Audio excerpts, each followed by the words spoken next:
오늘 하나님께서 주시는 말씀 읽겠습니다. 요한계시록 14장 1절부터 5절까지입니다. 또 내가 보니 보라, 어린 양이 시온산에 섰고 그와 함께 14만 4천이 서 있는데 그들의 이마에는 어린 양의 이름과 그 아버지의 이름을 쓴 것이 있더라. 내가 하늘에서 나는 소리를 들으니 많은 물소리와도 같고 큰 우레소리와도 같은데 내가 들은 소리는 검은 고 타는 자들이 그 검은 고를 타는 것 같더라. 그들이 보좌 앞과 네 생물과 장로들 앞에서 새 노래를 부르니 땅에서 속량함을 받은 14만 4천 밖에는 능히 이 노래를 배울 자가 없더라. 이 사람들은 여자와 더불어 더럽히지 아니하고 순결한 자라. 어린 양이 어디로 인도하든지 따라가는 자며 사람 가운데에서 속량함을 받아 처음 익은 열매로 하나님과 어린 양에게 속한 자들이니 그 입에 거짓말이 없고 흠이 없는 자들이더라. 아멘. 오늘 이 말씀으로 하나님 우리를 은혜의 자리로 인도하실 줄 믿습니다. 1절부터 5절까지 읽었지만 말씀은 20절까지 전체를 놓고 묵상토록 하겠습니다. 옆에 앉은 분들 한번 축복하셔야죠. 좋은 일이 있을 겁니다.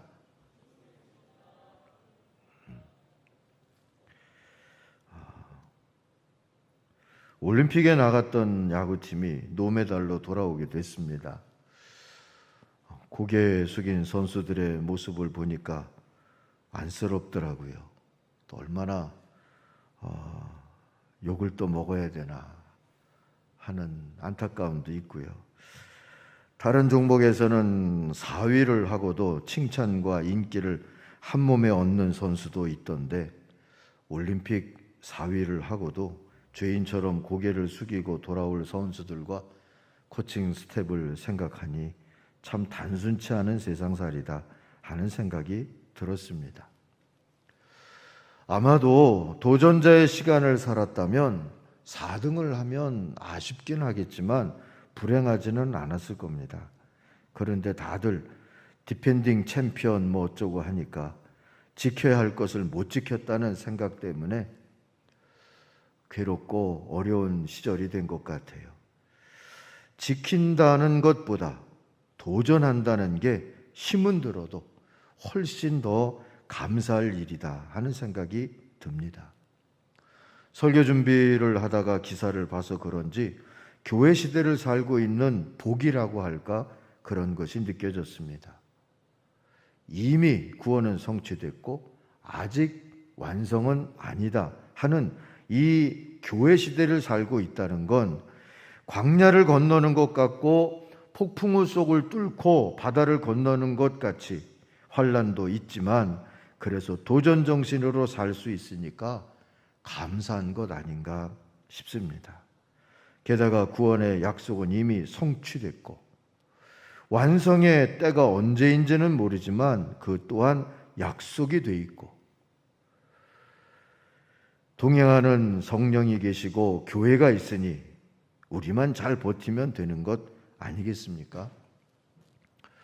오늘 본문은 환난 많은 교회 시대를 살고 있는 교회와 성도들에게 완성된 구원의 환상, 그 구원의 비전을 보여주시면서 거기 이를 때까지 잘 살자 하고 응원해 주시는 하나님의 자비와 사랑이 드러나는 장입니다. 로마가 지배하던 1세기나 자본과 탐욕이 지배하는 21세기나 예수의 교회와 성도가 사는 데는 필요한 영성이 같습니다. 곧 인내와 깨어있음이죠. 이게 말하자면 구원의 완성을 바라고 사는 성도들의 도전정신 목록 같은 겁니다. 그 인내와 깨어있음 끝이 천국의 완성이 될 거라고 약속을 해주고 있으니까요.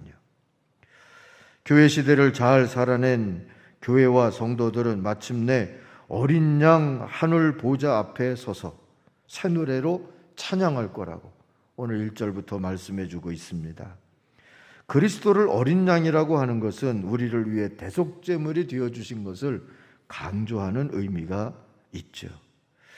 그 대속받은 사람들이 변절하지 아니하고 믿음을 지켜 살아낸 그 수가 14만 4천이다 하고 오늘 말씀이 깨우쳐 줍니다. 14만 4천은 상징의 수입니다. 이스라엘 백성 전체를 뜻하는 완전수 12과 새로운 언약의 백성 전체를 뜻하는 또 다른 12를 곱하면 144가 되죠. 거기다가 완성수 10을 신성하게 3번 곱한 수가 1000이에요. 그 144에다가 1000을 같이 곱하면 14만 4천이 되는 겁니다. 이것은 주님이 구원하고자 하시는 모든 백성이란 뜻으로 거룩한 백성의 수가 됩니다. 이 수를 1, 2, 3, 4처럼 읽는 것은 여호와의 증인이나 신천지가 하는 일인데요. 의도적으로 오독을 하고 오해한 거라고 생각합니다. 따르는 이들을 통제하고 조종하기 위해서 말이죠. 오늘 1절부터 3절을 세번역 성경으로 한번 다시 읽겠습니다. 여러분이 믿음의 마음, 믿음을 열고 마음을 열고 눈을 열어서 이 비전을 바라볼 수 있기를 바랍니다. 또 내가 보니 어린 양이 시온산에 서 있었습니다. 그 어린 양과 함께 14만 4천 명이 서 있었는데 그들의 이마에는 어린 양의 이름과 그의 아버지의 이름이 적혀 있었습니다. 그리고 나는 많은 물이 흐르는 소리와도 같고 큰 천둥 소리와도 같은 음성이 하늘로부터 울려오는 것을 들었습니다. 내가 들은 음성은 검은 고를 타고 있는 사람들의 노랫가락과 같았습니다. 그들은 보좌와 네 생물과 그 장로들 앞에서 새 노래를 부르고 있었습니다. 땅으로부터 속량을 받은 14만 4천 명 밖에는 아무도 그 노래를 배울 수 없었습니다. 시온산에 어린 양이 서 있다는 이 단어와 14만 4천이 찬송을 하고 있다는 이 동사는 다 헬라어의 완료형으로 써 있어요. 정해진 것이고 바뀌지 않는다 하는 뜻이에요. 그렇게 하나님 앞에 거룩한 백성이 함께 서서 마치 큰 오케스트라가 엄청난 연주를 하는 것 같은 소리가 들리는 자리에서 하나님만을 찬송하는 그 자리, 우리도 함께 거기 서게 되리라 믿습니다. 그 환상과 이 비전 우리가 간직하고 오늘도 믿음으로 살 수 있기를 바랍니다. 근데 숫자가 섞여 있는 환상, 비전이 우리가 읽은 14장 마지막 부분에 하나 더 나옵니다. 하나인데 두 종류로 나옵니다. 추수 이야기예요. 추수의 이미지는 교회 시대의 마무리입니다. 끝입니다. 종말입니다. 그런데 두 가지 추수 이야기로 나와요. 하나는 다니엘 7장이 예언해 준 대로 어린 양이자 하늘로부터 보냄받았는데 사람의 아들의 모습을 하고 있는 그리스도 예수 안에서의 추수의 모습으로 나오죠. 곡식을 거두는 이미지로 묘사가 됩니다. 주님 안에서 죽은 자들이 축복과 쉼을 누리는 기쁨의 추수, 기쁨의 마무리가 될 거라고 가르쳐 줍니다. 그중 한 구절이 13절이에요. 한번 보겠습니다. 나는 또 하늘에서 들려오는 음성을 들었습니다. 기록하여라. 이제부터 주님 안에서 죽는 사람들은 복이 있다. 그러자 성령이 말씀하셨습니다. 그렇다. 그들은 수고를 그치고 쉬게 될 것이다. 그들의 업적이 언제나 그들 뒤에 남아있기 때문이다. 죽어서 복이 된다는 데에 방점이 있는 것이 아니라 주님 안에서라는 데 방점이 있어요. 주님 안에 있으면 살든 죽든 주님 안이 복인 거죠. 거기서 하나님의 백성 곧 14만 4천이 완전히 여물어서 곳간인 천국의 자리, 그 찬양하는 자리로 거두어 드림을 받을 거다 하는 추수, 그 마무리를 약속하고 있는 겁니다. 그런데 다른 추수도 얘기되고 있어요. 다른 마무리도, 다른 종말도 있다는 겁니다. 포도를 수확하는 이미지로 이번에는 묘사가 되죠. 18절 중반부터 20절까지 제가 한번 읽겠습니다. 날이 선 낫을 들고 있는 천사에게 큰 소리로 날이 선 낫을 대서 땅에 있는 포도나무에서 포도송이를 거두십시오. 포도가 다 익었습니다 하고 말하였습니다. 이 목소리도 천사의 소리예요. 그래서 그 천사가 낫을 땅에 휘둘러 땅에 포도를 거두어서 하나님의 진노의 큰 포도주를 만드는 술틀에다가 던졌습니다. 술틀은 성 밖에 있었고 거기에서 포도가 짓밟혔습니다. 그 술틀에서부터 피가 흘러나와서 말 굴레의 높이까지 닿고 거의 1600 스타디온이나 퍼져 나갔습니다. 이 두 번째 마무리는 진노를 위해서, 하나님의 진노의 심판을 위해서 짐승의 표를 받은 자들을 모아서 진노의 틀에 넣으시는 주님의 공의로운 마무리입니다. 1600 스타디온은 팔꿈치에서 손끝까지의 길인데요. 1600 스타디온이면 키로수로 320km쯤 된답니다. 그런데 이게 중요한 게 아니라 이것도 상징수죠. 1600 스타디온쯤 피가 흘러갈 거다. 여기에도 숨어있는 수의 상징이 있어요. 보편수인 4하고 완전수인 10을 곱하면 40이에요. 40을 제곱하면 1600이 되는 거죠. 무슨 의미냐 하면 하나님의 진노를 받아 마땅한 짐승의 표를 가진 사람들을 역시 전 세계에서 모을 거다라는 것이 암시되고 있는 겁니다. 참고로 40은 시험과 연단의 수로 성경에 종종 등장하죠. 40에 40을 곱했다는 것은 연단과 괴로움을 곱해서 결국은 망하는 마무리의 이미지가 되는 겁니다. 사랑하는 성도 여러분, 모든 끝은 분명히 있습니다. 그리고 세상 끝에 심판은 있습니다. 때로 여러분 말씀을 듣다 보면 어떨 때는 심판이 있다고 그러고 어떨 때는 없다고 그러고 그러잖아요. 두 번째 심판은 있죠. 그런데 첫 번째 심판을 받은 사람들에겐 두 번째 심판이 없다. 그 말도 맞는 거예요. 심판이 있다는 것은 선택의 자유를 우리에게 줬다는 뜻이기도 합니다. 우리가 선택할 수 있는 추수의 길이 있다는 거예요. 그래서 바른 선택이 필요하고 인내하고 깨어있는 것이 필요한 겁니다.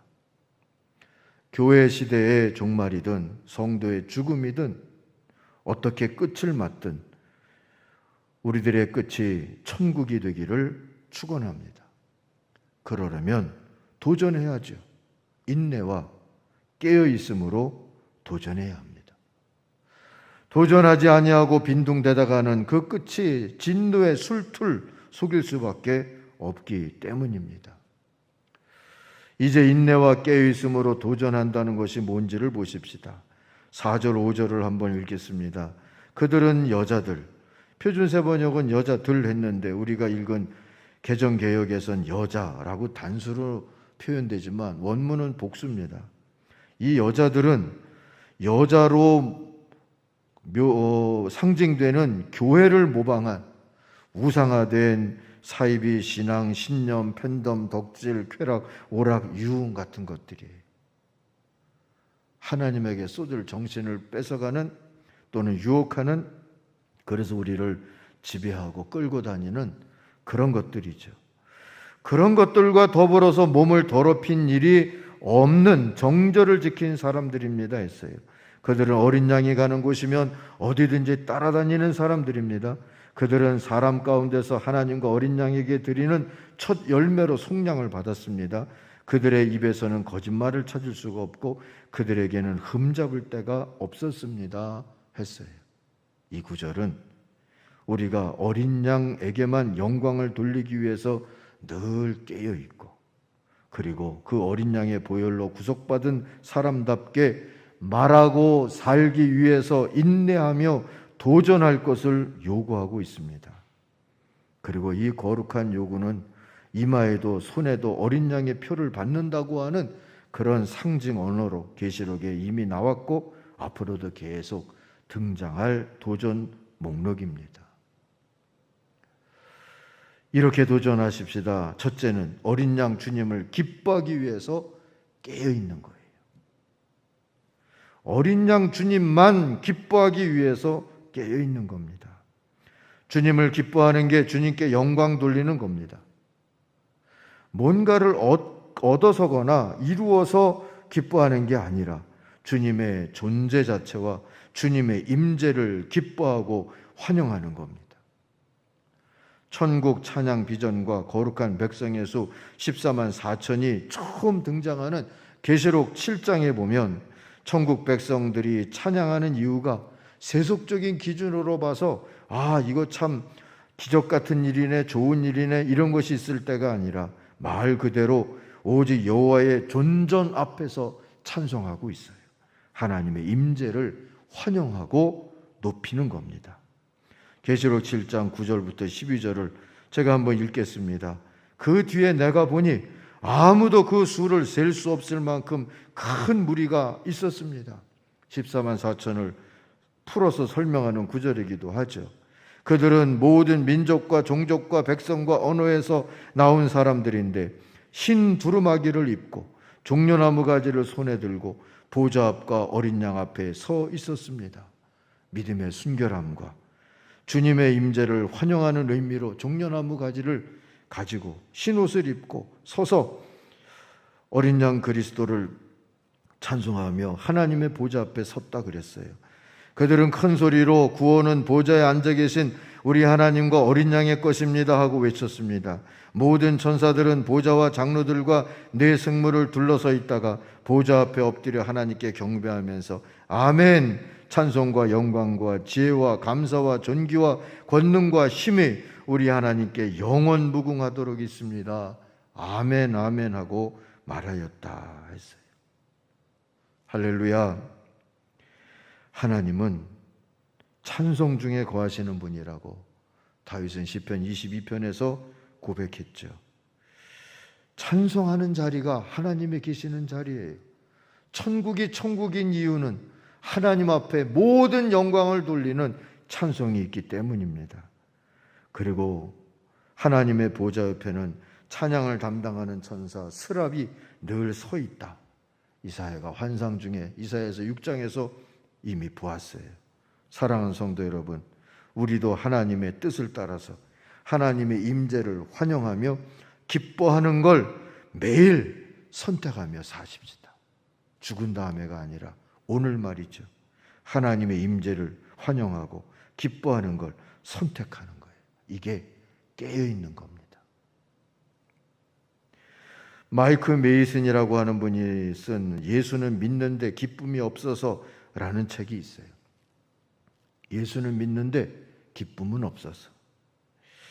이 책의 요제는 기쁨은 선택할 수 있다는 겁니다. 그러면서 여호와로 인한 기쁨은 근육과 같아서 사용하지 않으면 위축된다 하고 통찰해 주죠. 그 자신이 평생을 경계성 우울증 상태로 살아온 신경과민의 사람이었어요. 그런 줄 모르고 살다가 알코올 중독자가 되어서 익명의 알코올 중독자 모임에도 나갔었고 예수를 믿고 교회를 다니면서도 깊은 우울증에 빠지기도 했어요. 그러다가 어느 날 알코올 중독자나 마약 중독자들이 일정 기간 탈중독을 선택하듯이 기쁨을 선택하며 사는 실험을 하기로 했답니다. 그리고 3년이 지나서 금주하며 사는 법을 배웠다 하는 것처럼 기쁨으로 사는 법을 배웠다 말할 수 있게 됐을 때 자신이 배운 것을 책으로 남긴 겁니다. 그게 예수는 믿는데 기쁨이 없어서. 나도 예수는 믿는데 기쁨은 없다 싶은 분들이 있으면 한번 사서 읽어보시면 좋을 것 같아요. 주님도 우리를 사랑하기로 선택하시고 십자가를 지고 죽기까지 그 선택에 깨어 계셨어요. 깨어 있기 위해서 에너지를 쓰셨어요. 큰 희생을 하셨다고요. 우리가 기쁨을 선택하고 사는데도 에너지가 드는 겁니다. 깨어 있어야 하는 겁니다. 힘이 세지고 싶으면 무거운 역기를 들 만큼 힘이 세지기를 그저 기다리고 있는 게 아니죠. 힘이 세지기 위해서는 엮기를 가벼운 것부터라도 자꾸 들어야죠. 그래야 힘이 세지는 거잖아요.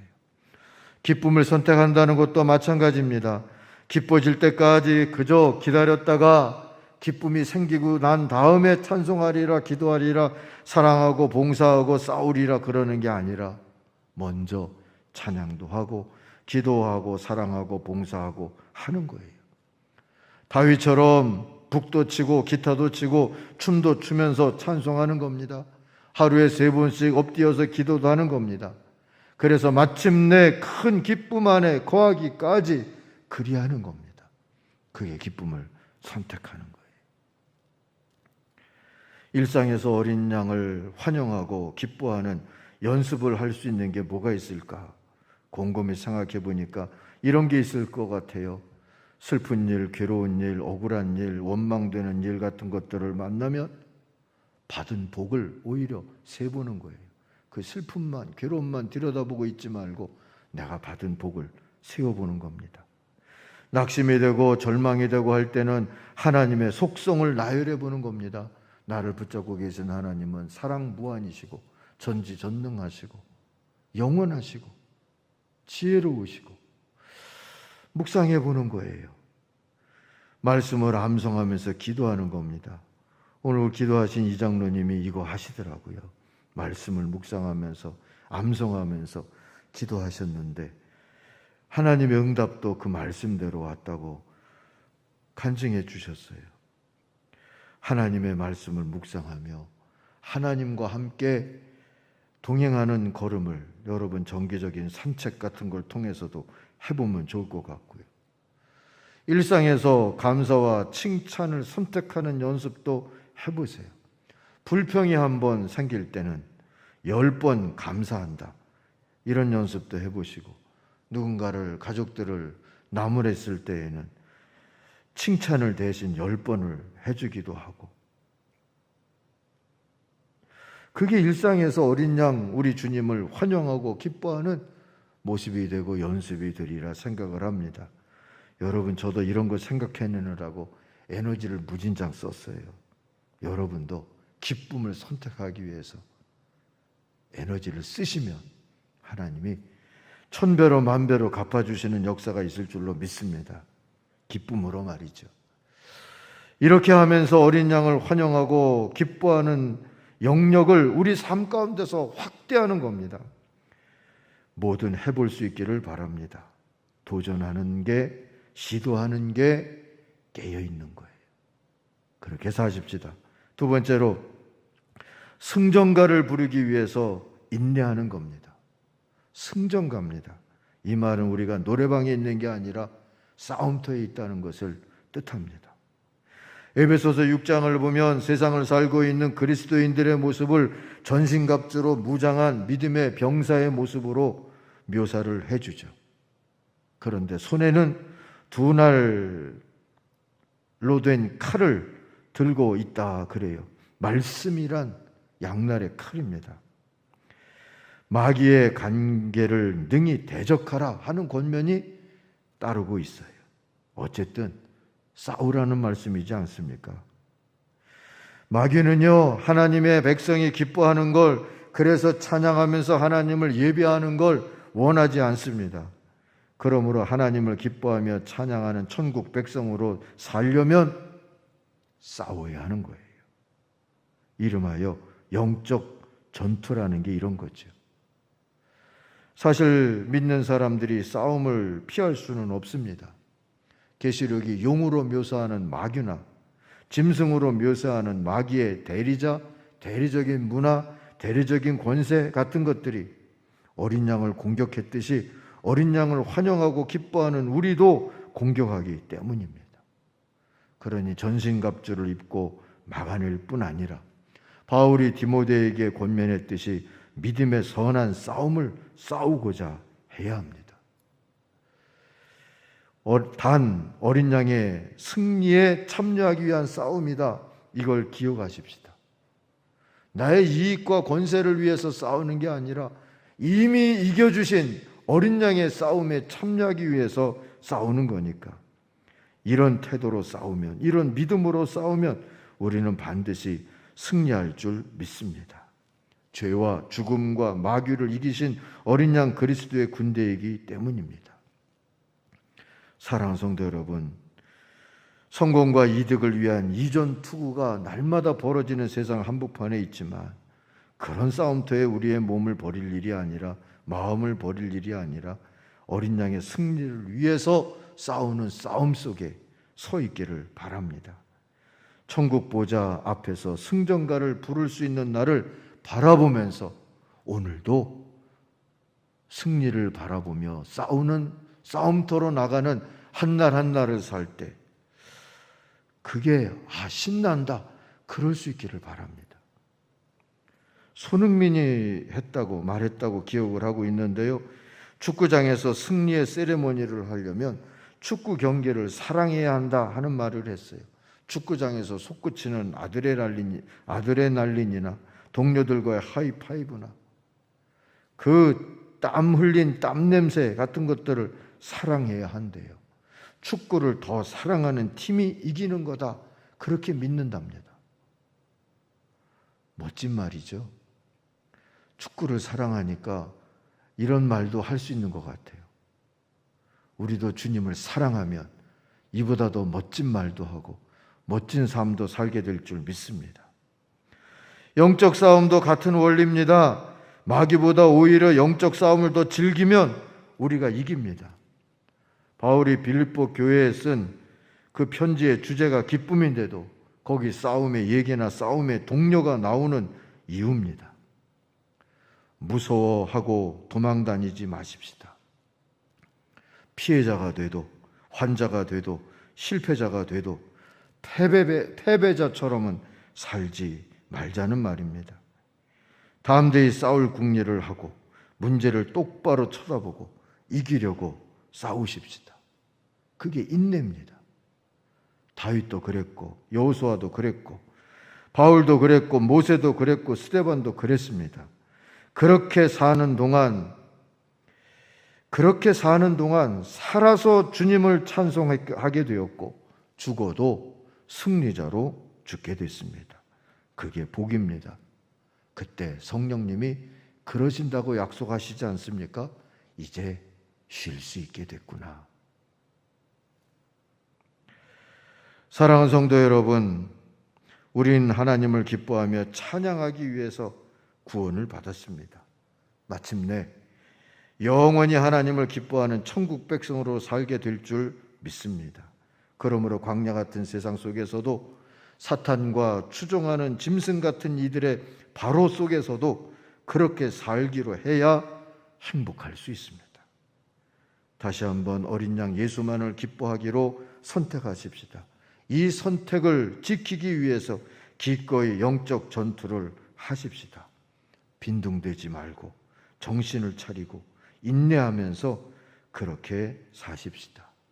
어린 양 주님이 추수날 우리를 기쁨의 잔치자리로 거두어 주실 줄 믿습니다. 기도하겠습니다.